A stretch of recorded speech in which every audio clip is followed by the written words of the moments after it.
Hello అండి, welcome to Madireddy రుచులు. ఈరోజు నేను ఒక స్పెషల్ చికెన్ ఫ్రై చేసేస్తున్నాను. Spicy chicken fry. దానికి కావాల్సిన ఇంగ్రీడియంట్స్ ఏంటో మనం చూసేద్దాం పదండి. దానికి కావాల్సిన ఇంగ్రీడియంట్స్ వచ్చి 1/2 కిలో చికెన్ అండి, కర్డ్, రోస్టెడ్ జీరా పౌడర్, ఇది ginger powder, garlic powder, onion powder, haldi, dhania powder, కారం, రుచికి సరిపడా salt, kasuri methi, mint powder, తర్వాత garam masala and white pepper powder అండి, తర్వాత జింజర్ గార్లిక్ పేస్ట్. ఇవన్నీ మనము పెరుగులో కలిపేసుకొని ఆ తర్వాత చికెన్కి పట్టించేద్దాము. మ్యారినేట్ చేసి ఒక 1/2 అవర్ ఉంచేసాక ఆయిల్లో ఫ్రై చేసుకోవడమే. అంటే డీప్ ఫ్రై కాదండి, జస్ట్ ఫ్రై చేసుకోవడమే.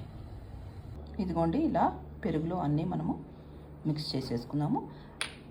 ఎక్కువగా తీసుకోవద్దండి ఈ స్పైసెస్ అన్నీ, 1/2 టీ స్పూన్ మాత్రమే. సో ఎక్కువగా తీసుకుంటే దాని రుచి అంతా పాడైపోద్దండి చికెన్ ఫ్రైకి. సో ఇవన్నీ మనము పెరుగులో కలిపేసుకొని మ్యారినేట్ చేసేసుకుందాం చికెన్కి. ఇదిగోండి, ఇలా మనము అన్ని కర్డ్కి యాడ్ చేసేసుకొని స్పైసెస్ అన్నీ దీన్ని చక్కగా కలిపేసుకొని చికెన్కి మ్యారినేట్ చేసేద్దాం. ఒక 1/2 అవర్ ఉంచాక అప్పుడు ఫ్రై చేసేద్దాం చికెన్.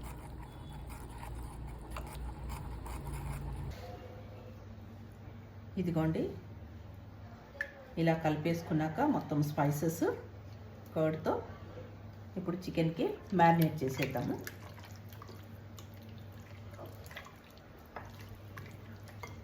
సో మనకి ఈ ఇంగ్రీడియంట్స్ అన్నీ దగ్గరలో ఉన్న సూపర్ మార్కెట్స్లో దొరికేస్తాయండి.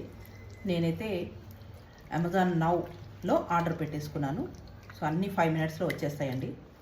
Ginger powder, garlic powder, onion powder, ఇవన్నీ 5 మినిట్స్లో మీ ఇంటి ముందు ఉంటాయి.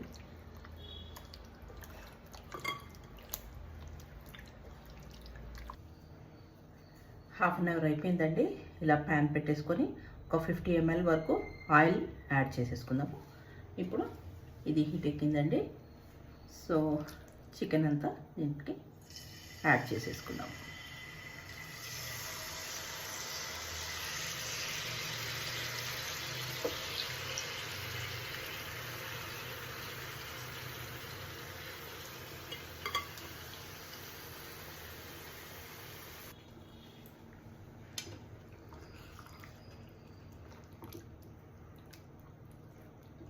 ఇలా కలిపేసుకుంటూ మధ్య మధ్యలో కాస్త నీళ్ళు ఎగిరాక కొద్దిగా ఉడకబెట్టేసుకుందాము. దీంట్లోనే తర్వాత ఫ్రై చేసేద్దాం.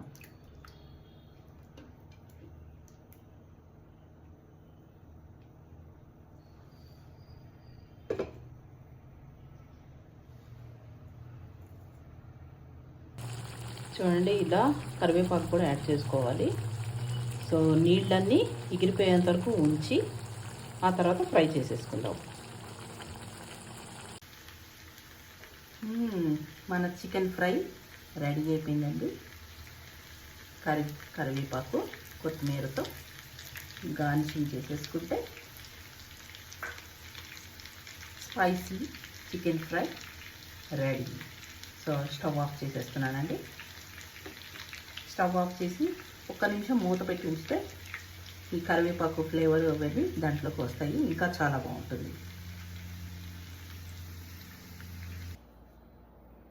ఇదిగోండి, మన స్పైసీ చికెన్ ఫ్రై రెడీ అయిపోయింది. సో నేనైతే టేస్ట్ చూసి చెప్పట్లేదు, ఎందుకంటే I stop consuming meet. So this is for my son. My son is a massive fan of non veg. So నేను ఎప్పుడు తన కోసం ఒక 3-4 డేస్ అన్న వీక్లో కంపల్సరీగా నాన్ వెజ్ ఐటమ్స్ ఏవో ఒకటి చేస్తూనే ఉంటాను. So like, share and subscribe. మరిన్ని కొత్త రుచులతో, కొత్త వంటకాలతో మీ ముందు ఉంటాను. Bye bye.